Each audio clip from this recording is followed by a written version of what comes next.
Replace the Printhead cleaning roll station pinch wheel on the HP Latex R printer series when it is not working correctly.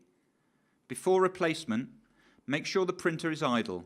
Unload all substrate and close all covers and windows. From the IPS or internal print server, touch Maintenance.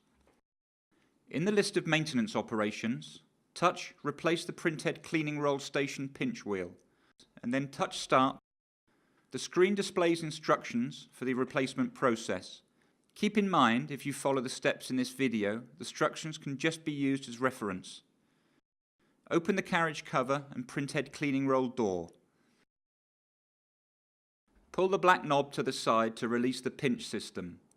Use pliers or an 8mm wrench to loosen the screw and then remove the old pinch wheel. To install the new pinch wheel, insert the pin and then tighten the screw to secure it.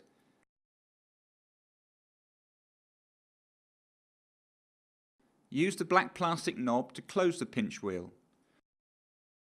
Close the printhead cleaning roll door and the carriage cover.